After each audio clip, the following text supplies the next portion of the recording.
El amor del Señor. Qué bueno verlo en la casa del Señor y qué bueno es que estamos juntos alabando su nombre y también le doy las gracias al Señor por la oportunidad que me da para traer la palabra en esta noche. Usted, hermano, conoce que cada año se entregan premios Oscar, premios Patricio, premios Emmy, hay muchos premios, ¿cierto? Y también está el premio Nobel. Es difícil ganarse un premio Nobel, ¿cierto? Y hay distintas categorías: literatura, ciencia. El más conocido es el Nobel de la Paz. Y este premio viene de una persona, no sé si usted conoce la historia de los premios Nobel. Viene de Alfred Nobel. Y sabe, hermano, este hombre inventó nada más y nada menos que la dinamita. Qué contradictorio. Este hombre, Alfred Nobel, fue un químico, ingeniero e innovador y además fue fabricante de armas. Él tenía un hermano que se llamaba Ludwig, quien murió en 1888. Y sabe que erróneamente un periódico francés se equivocó y pusieron que había muerto Alfred Nobel. Y un periódico francés erróneamente publicó que había muerto su hermano. ¿Y sabe lo que escribió este diario, este periódico francés sobre este hombre? Pensando que era Alfred y no su hermano, que realmente su hermano fue el que murió. Este periódico decía: el comerciante de la muerte está muerto. El doctor Alfred Nobel murió ayer, quien se hizo rico tras encontrar maneras de matar a más gente de la forma más rápida jamás vista. Y sabe, hermano, este hombre ese día tomó el diario y leyó el recordatorio de su propia vida. ¿Cómo iba a ser recordado para siempre? Estaba devastado por aquel adelanto de cómo sería recordado este hombre. ¿Y sabe lo que hizo? Este era un hombre millonario. Dejó un testamento y legó la mayor parte de su dinero para instituir lo que usted conoce hoy como los premios Nobel. Usted sabe que el premio no solamente es algo simbólico, así como un galvano, es un premio en dinero que se le da de por vida a la gente. O sea, sería genial que todos nos ganaran un pequeño Nobel que sea. Sería genial, ¿cierto? No trabajaríamos más.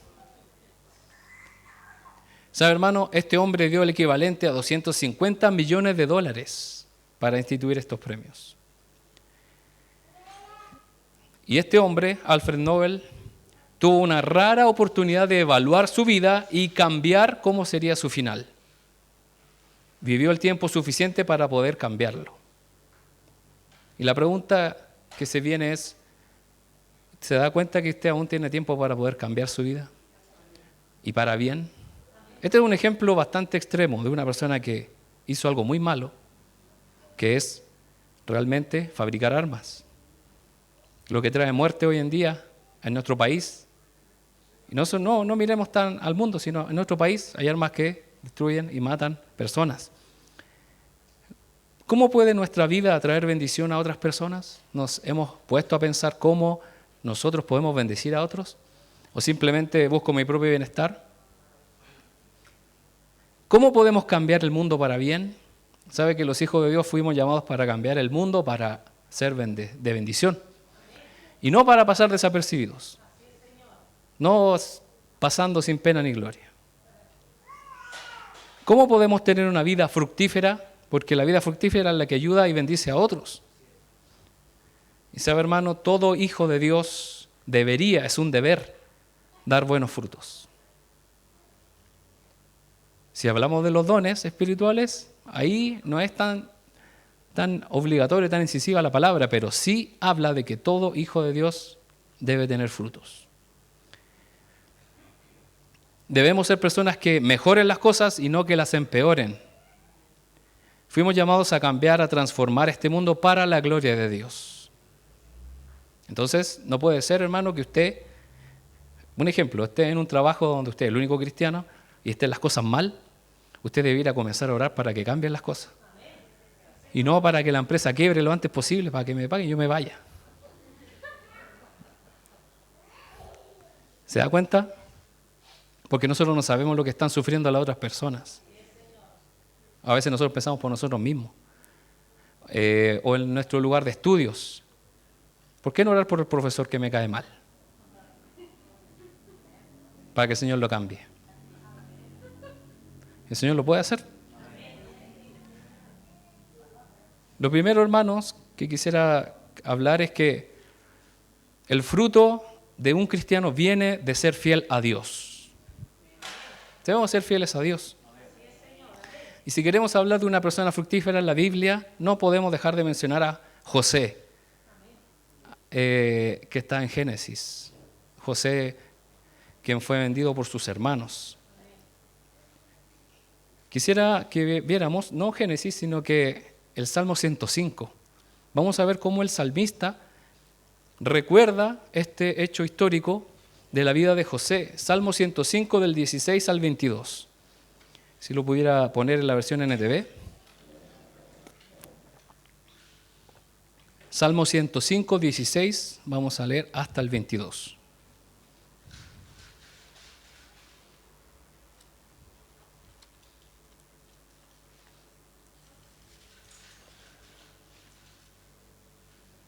Dice así la palabra del Señor. Mandó hambre a la tierra de Canaán y cortó la provisión de alimentos. Luego envió un hombre a Egipto delante de ellos, a José, quien fue vendido como esclavo. Le lastimaron los pies con grilletes y en el cuello le pusieron un collar de hierro.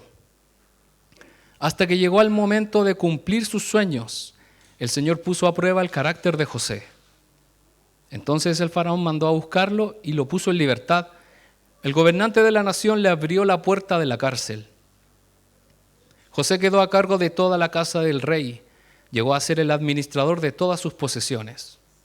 Con total libertad instruía a los asistentes del rey y enseñaba a los consejeros del rey. Qué bonito que esté este resumen en un salmo. Y el salmista conoce la verdadera historia de Israel. Y sabe, hermano, que el fruto que luego dio José, él tuvo que pagar un precio. Al principio su vida no fue fructífera, porque era un esclavo. ¿Un esclavo puede dar frutos o puede ayudar a otros? No, simplemente está para servir y no puede hacer nada por su propia cuenta. Y no sé si se dio cuenta de un detalle que no aparece en Génesis, el versículo 18. Dice que le lastimaron los pies con grilletes y en el cuello le pusieron un collar de hierro. Imagínense el viaje desde Canaán, llevado por estos ismaelitas, estos mercaderes, hacia Egipto. ¿Cómo lo llevaron? Así feliz, libre, caminando en un camello. Lo llevaron como un esclavo y dice la Biblia que le lastimaron los pies. ¿Ha tenido usted alguna molestia en un pie? ¿Usted ha tenido algún accidente donde ha tenido problemas con los pies? Es increíble cómo uno está acostumbrado a pararse, ponerse de pie, caminar, moverse para allá y para acá, hasta el momento que nos falta eso. Es terrible. Bueno, a mí hace muchos años atrás me atropellaron y también pude sentir eso, que es terrible no poder abrocharse los zapatos o las zapatillas. Entonces ahí va mi madre, mi santa madre, y me ponía las zapatillas para yo poder levantarme. Y así con tantas cosas. Imagínese, hermano, este joven, este adolescente, habiendo sido vendido por sus hermanos, llevado de una forma terrible, sin merecerlo, a ese lugar. José tuvo que pasar por primero, ¿qué es lo que sufrió José? La traición de su propia familia. Sus propios hermanos lo vendieron, o sea, no tuvieron misericordia. Algunos que pudieron ahí pelearla, pero no obtuvieron buenos resultados. José también luego pasó la esclavitud. Es una carga terrible para las personas, no solamente algo externo, sino interno, aquellas personas que están presas, porque es algo también psicológico que afecta. Y no solamente aquellas personas que hacen el bien. Hay estadísticas de que hay mucha gente que realmente es inocente y está en esos lugares de detención. Y sin ir más lejos, ¿cuántos hijos de Dios están presos? Solamente por predicar el Evangelio. En países que hoy en día prohíben predicar el Evangelio. José también pasó la tentación. ¿Se acuerda la mujer de Potifar? Era fácil para decir, bueno, acepto esto y me libro y puede ser que tenga regalías de esta mujer y ya no me trate como esclavo y esté mejor. Aparte aquí nadie me ve, no hay ni un judío, no está mi papá, nadie me está mirando, no está el pastor, no está la pastora.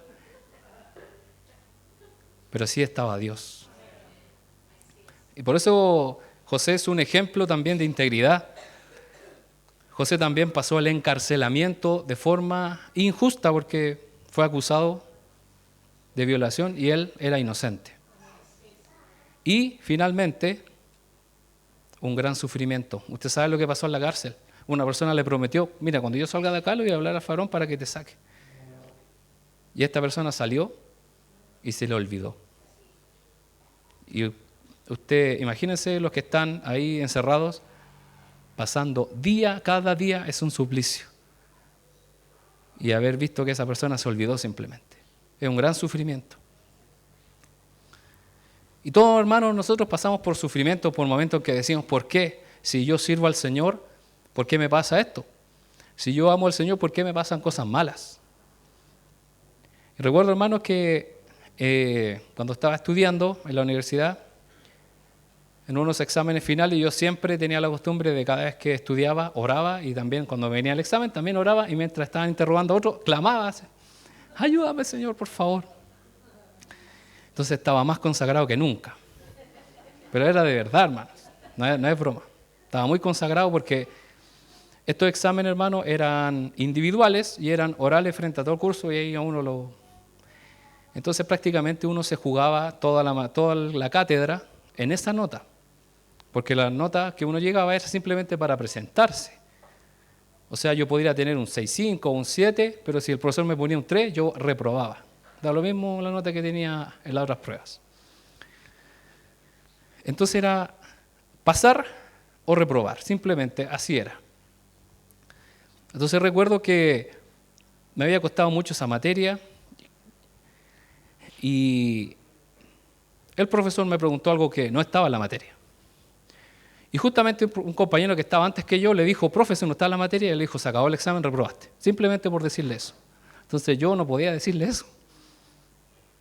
Entonces tuve que tratar de inventar una respuesta y obviamente no sabía. Y ustedes saben lo que pasó, reprobé. Y yo tuve otra oportunidad porque hay exámenes extraordinarios. Entonces dije, voy a orar más, voy a ayunar, voy a poner en remojo al profesor. ¿Cierto? Ahí para que quede más blandito. Incluso estudié eso que me preguntó que no estaba en la materia. Llega de nuevo la oportunidad y recuerdo que me pregunta otra cosa que no estaba en la materia. Y nuevamente, hermano, me reprobó. Y ahí con eso reprobé prácticamente todo el semestre de ese curso. Obviamente yo salí enojado. Pegué un portazo. No. Bueno, tenía compañeros que hacían eso. Y otros que lloraban. Uno se la aguanta. Porque es una humillación que a uno le hacen ahí. Es fuerte.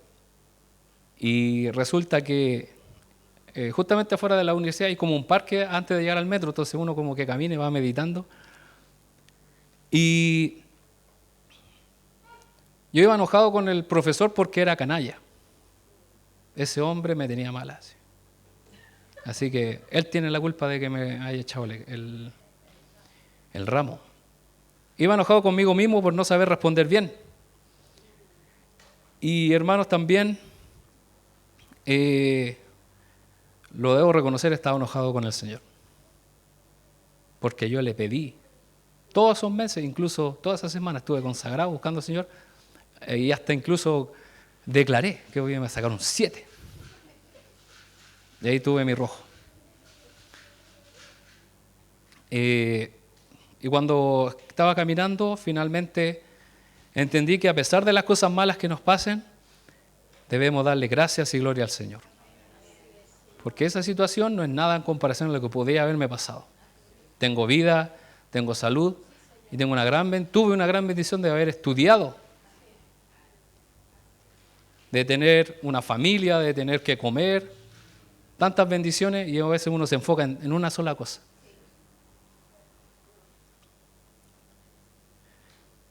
Y debemos darle siempre la gloria al Señor aunque nos vaya mal. Bueno, finalmente el otro año lo di y como dicen, el mejor diablo conocido que por conocer. Así que lo tomé con el mismo profesor.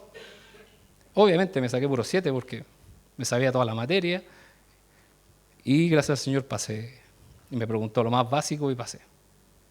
Entonces, ahí obviamente está en la voluntad del Señor. Y sabe, hermano, cuando nosotros nos sentimos heridos o le preguntamos por qué esta persona me hizo esto si era un ser querido, volviendo al ejemplo de José. José fue traicionado por las personas que más amaba. José fue fiel al Señor al perdonar a su familia. Y en vez de culparlos, en vez de rechazarlos, ¿qué es lo que hizo él? Los perdonó, los ayudó, porque ellos le fueron a pedir ayuda. A veces pasa que ya esta persona, mi primo, mi tía, ya me va a venir a pedir un favor y ya se las voy a pagar. Se me las va a pagar y ahí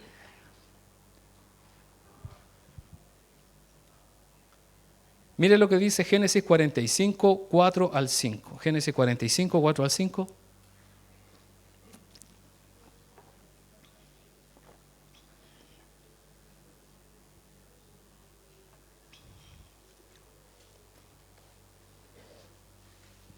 Dice, aquí está hablando José, por favor acérquense, les dijo. Entonces ellos se acercaron y él volvió a decirles, soy José, su hermano, a quien ustedes vendieron como esclavo en Egipto. Pero no se inquieten ni se enojen con ustedes mismos por haberme vendido. Fue Dios quien me envió a este lugar antes que ustedes a fin de preservarles la vida. Y hermano, ¿sabe qué? Este es el fruto que Dios espera de los hijos de Dios. ¿Te han defraudado alguna vez? ¿Han sido personas cercanas o ha sido tu propia familia? No es fácil. Requiere buscar al Señor en oración y buscarlo en su palabra, pero ¿sabe lo que debemos hacer? Es perdonar. Así como lo hizo José con sus hermanos. Y ¿sabe, hermano? Para José fue bastante fuerte porque dice la Biblia que él lloraba a gritos. Y los egipcios, que eran sus cercanos en ese momento, decían, ¿qué le pasa? Nunca le habíamos visto así. Era fuerte lo que estaba viviendo. Pero ¿sabe, hermano? No es porque él no los había perdonado o porque él los odiaba. Es por el impacto de ver a personas que no veía hace muchos años. Y en ese momento de su vida, y ¿sabe, hermano? José ya había perdonado a sus hermanos hace mucho tiempo. ¿Sabe por qué? Porque él donde iba, Dios lo bendecía. Y él daba frutos. Entonces una persona que no da fruto, que no perdona, que no busca al Señor, no va a dar fruto. Entonces para poder fructificar, José, ¿qué es lo que tuvo que hacer? Primero, para no vivir amargado toda su vida y no le afecte eso en su día a día, ¿qué es lo que tuvo que hacer? Perdonar. Mucho antes que ellos volvieran, mucho antes que hubiera hambre, José había perdonado. Entonces el fruto viene de ser fiel al Señor como lo fue este hombre que fue José. También el fruto viene por el Espíritu Santo. El Señor a cada uno de nosotros que nos entregó su Espíritu Santo. Y no podemos dejar de mencionar otro hombre de la palabra de Dios que es Pablo. Un hombre fructífero en todo sentido. Donde él declaraba que el Espíritu Santo dentro de él lo hacía ayudar a otros y bendecir a otros con su palabra. Y decía que el Espíritu Santo también nos ayudaba a nosotros. Y Pablo señala las privaciones, las dificultades que le tocó vivir por servir al Señor. Y sabe, hermano, habla como si fuera una declaración pública de su fe. Lo hace como si proclamara una consigna inspiradora, como si fuera el capitán de un equipo. Vamos a seguir adelante, vamos. y lo vamos a leer para que usted vea cómo es. Segunda de Corintios 6, del 4 al 10. Segunda de Corintios 6, del 4 al 10, son palabras que nos inspiran. Y le recomiendo que lo anote y lo lea en algún momento y se va a dar cuenta del fervor y la gracia con que escribe y habla el apóstol Pablo. Segunda de Corintios 6, 4 al 10 dice: en todo lo que hacemos demostramos que somos verdaderos ministros de Dios. Con paciencia soportamos dificultades y privaciones y calamidades de toda índole. Fuimos golpeados, encarcelados, enfrentamos a turbas enfurecidas, trabajamos hasta quedar exhaustos, aguantamos noches sin dormir y pasamos hambre. Demostramos lo que somos por nuestra pureza, nuestro entendimiento, nuestra paciencia, nuestra bondad, por el Espíritu Santo que está dentro de nosotros y por nuestro amor sincero. Con fidelidad predicamos la verdad. El poder de Dios actúa en nosotros. Usamos las armas de la justicia con la mano derecha para atacar y con la izquierda para defender. Servimos a Dios ya sea que la gente nos honre o nos desprecie, sea que nos calumnie o nos elogie. Somos sinceros, pero nos llaman impostores. Nos ignoran aun cuando somos bien conocidos. Vivimos al borde de la muerte, pero aún seguimos con vida. Nos han golpeado, pero no matado. Hay dolor en nuestro corazón, pero siempre tenemos alegría. Somos pobres, pero damos riquezas espirituales a otros. No poseemos nada y sin embargo lo tenemos todo. Qué maravillosas son estas palabras del apóstol Pablo. ¿Se da cuenta que no tiene que ver con lo material? Si usted le preguntara a Pablo quién es él realmente, se quedaría corto en todo lo que nos diría. Y aquí aclara y acaba de decir quiénes somos los hijos de Dios. Aquellos que estamos dispuestos a soportar todo eso por amor al Señor. Y la pregunta es, ¿quién eres tú realmente? El Espíritu Santo es quien nos hace libres para ser realmente quien nos creó Dios. Nadie mejor que Dios conoce tu identidad porque Él te creó, el Señor nos creó y Él conoce quiénes somos realmente. Mire el versículo 14, ahí en 2 Corintios 6, pero el versículo 14...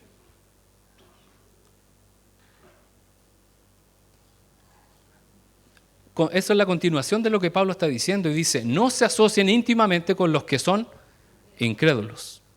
¿Cómo puede la justicia asociarse con la maldad? ¿Cómo puede la luz vivir en las tinieblas? En la Reina Valera usted sabe que dice, no os unáis en yugo desigual con los incrédulos. Eso parece un poco raro, extraño para nosotros, pero para la gente del sur es normal, ¿cierto? Los yugos. Y para Pancho Saavedra también, él lo sabe. De hecho, siempre anda con yugo. Pero aquí dice, no nos asociemos en todo sentido. Pablo no quería que ninguna cosa obstaculizara el crecimiento de la iglesia, de los creyentes. Y él suplica, él ruega que no se unan con los que no creen en Dios en todo ámbito. Por favor, no lo hagan. Tenemos a Pablo como testigo y tenemos a toda la gente que se ha equivocado tomando esa decisión. Que después dice, tenía razón la palabra. Muchos ignoran esta advertencia. Principalmente, o en la iglesia se habla acerca de las parejas o el noviazgo y el matrimonio. Que una persona cree y el otro no cree, y eso es verdad, esto es muy claro. Obviamente que el Señor puede cambiar la vida de una persona para bien, pero nosotros no lo sabemos. Por eso se recomienda que busquemos que la persona sirva al Señor antes que venir por alguien. Porque a la hora que viene solamente por esa persona y esa persona le falla, ya no va a creer más en Dios, no va a querer servir al Señor. Pero también se refiere a emprendimientos. Cuando yo quiero emprender algo, quiero hacer algo para quizás obtener dinero o para lograr ciertas cosas, quizás poner una fundación, algo, y yo voy y me asocio con una persona que no cree en Dios.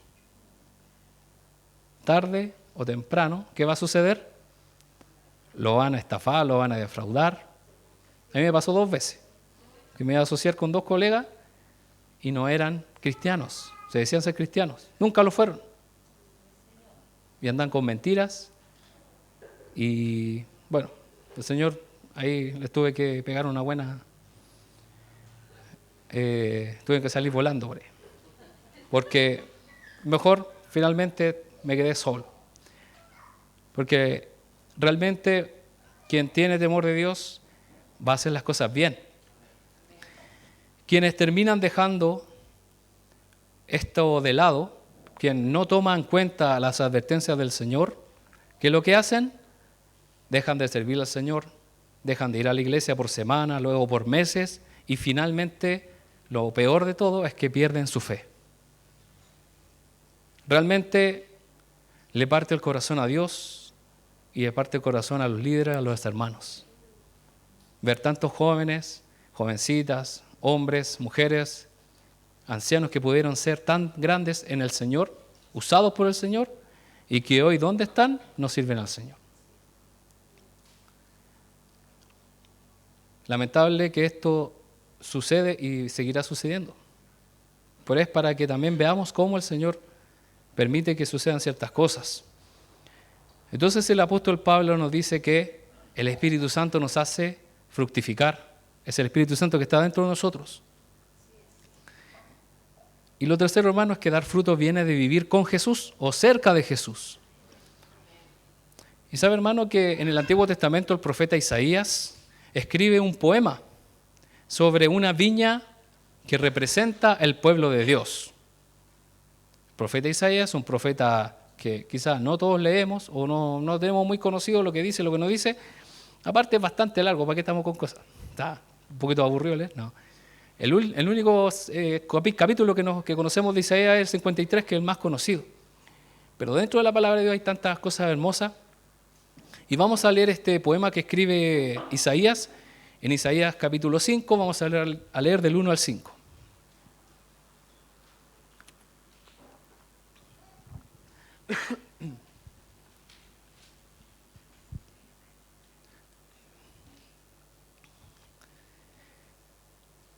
Es importante que como hijo de Dios leamos toda la palabra.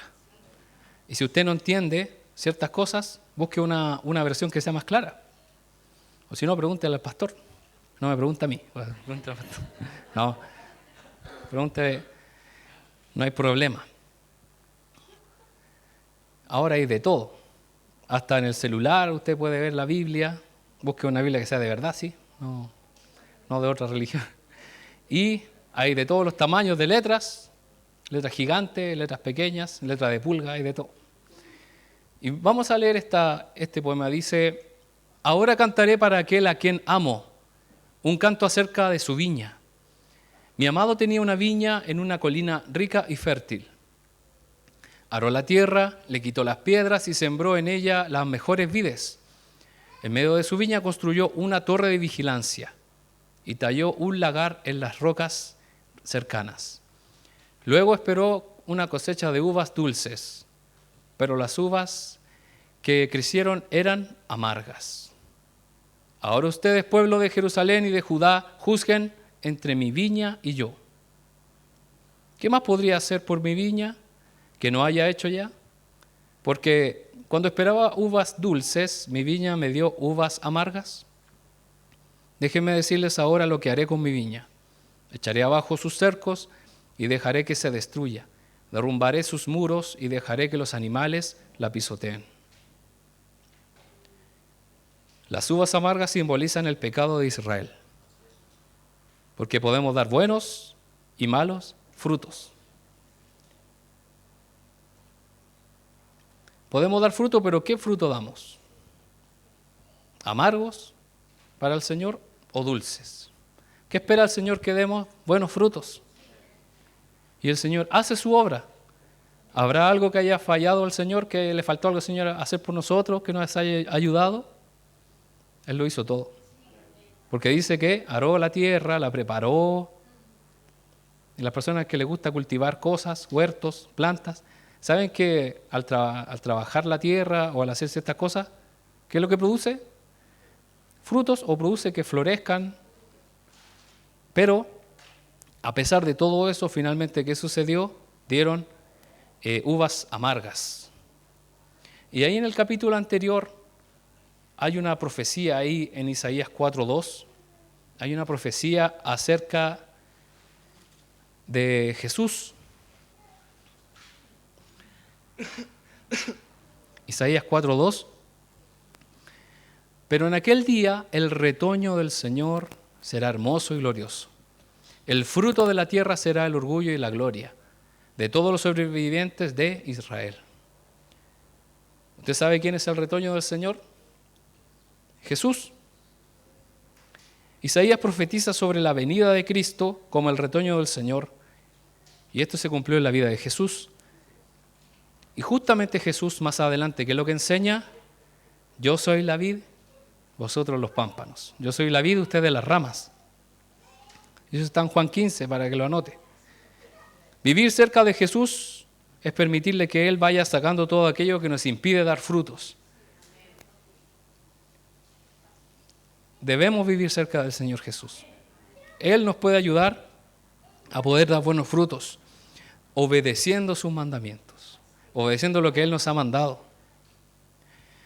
Y hermano, quien realmente conozca a Jesús, no puede seguir siendo la misma persona. Y esto no es una sola vez. Si yo era malo, y si conocí al Señor y ahora soy bueno. No se trata de eso. Porque seguimos siendo malos.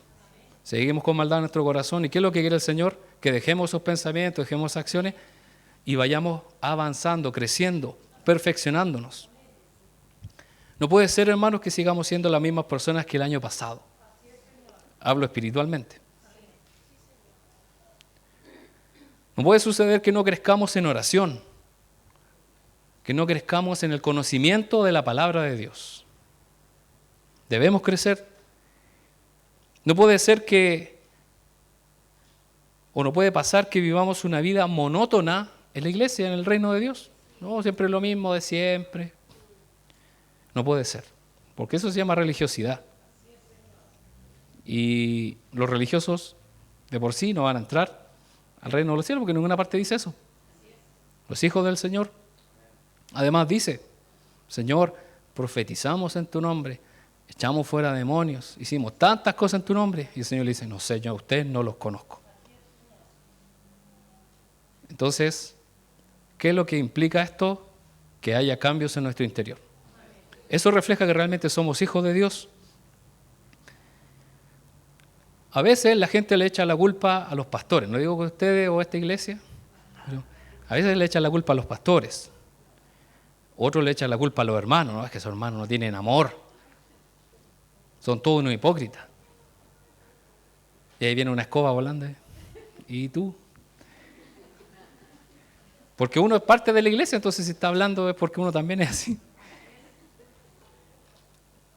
Hay gente que le echa la culpa a la pandemia. No, si la pandemia me enfrió, no, la pandemia me pegó fuerte. Otros le echan la culpa al gobierno. El gobierno tiene la culpa de que yo no sirva al Señor. ¿Sabe, hermano? No debemos poner más excusas al Señor, principalmente. Es nuestro deber como cristianos dar buenos frutos. Y le podría decir que prácticamente es una obligación. Vamos a leer, para terminar, lo que dice Juan 15:8, que es justamente lo que habla Jesús acerca de la vid y los pámpanos, o la vid y las ramas. En este caso dice Juan 15:8, cuando producen mucho fruto, demuestran que son mis verdaderos discípulos. Eso le da mucha gloria a mi Padre. ¿Cómo demostramos que somos hijos de Dios? Dando frutos. Y Dios, en esta noche, hermano, nos está llamando a todos, a mí y a todos ustedes, a que demos frutos. Que si alguien nos provoca, no ir con el golpe ya de inmediato, con el insulto. A todos nos pasa. sobre todo en el caso del hombre, ¿cierto? Cuando van conduciendo, o hay una raya, o cuando juegan a la pelota también, da una raya. Yo siempre le cuento a mi familia que hubo un taco y un hombre se me atravesó y yo le toqué la bocina y se dio la vuelta en U y como que me iba a encarar. Y yo le grité un improperio, obviamente. Y él me dice, tremendo taco. No me iba a insultar, simplemente me dijo eso. Y yo quedé así como... Y yo le grité, no sé, ¿cómo hacía eso? Y me dice, tremendo taco, y se fue así. Y yo quedé así como, ya. Es porque a veces uno no se controla. Como también, hermano, lo hemos visto con José. Cuando nos hieren, cuando nos fallan, nosotros a veces anotamos a la persona en la lista negra y nunca más. Pero menos mal que el Señor no es así. Y Dios nos está llamando a dar frutos. No es una tarea imposible, porque si no el Señor no nos hubiese mandado a hacerlo. Tenemos como ejemplo a José, tanto que soportó este joven para llegar a donde el Señor lo llevó. Yo creo que ninguno de nosotros quizá hubiese logrado pasar todas esas pruebas que él tuvo que pasar. Pablo, lo acabamos de leer, todo lo que tuvo que pasar, lo golpearon, lo apedrearon, lo humillaron. En un momento lo tuvieron que sacar por una canasta, ¿cierto?, por al lado de una ciudad porque lo estaban esperando en la puerta de la ciudad para matarlo. Entonces, tenemos además la ayuda del Espíritu Santo en nosotros. ¿Qué falta entonces? Nuestra parte. Que nos pongamos las pilas. Por eso, hermano, tome decisiones en pos de buscar más del Señor. Si usted no lo hace, le quiero decir que nadie lo va a hacer por usted. Por mí y por todos mis compañeros. No es así. Será Dios quien le pida a usted cuentas. No le va a pedir al pastor por todos los demás. O sea, sí le va a pedir, pero cuando le toca a usted, ¿qué va a pasar? A los que son padres de familia le va a decir qué pasa con tu esposa, qué pasa con tus hijos. A las madres le va a decir qué pasa con tu esposo y así. Y a nosotros no sé. Por eso es necesario que permitamos que Dios obre en nuestras vidas. Les quiero invitar, hermano, a que pueda orar. Ahí donde está, pueda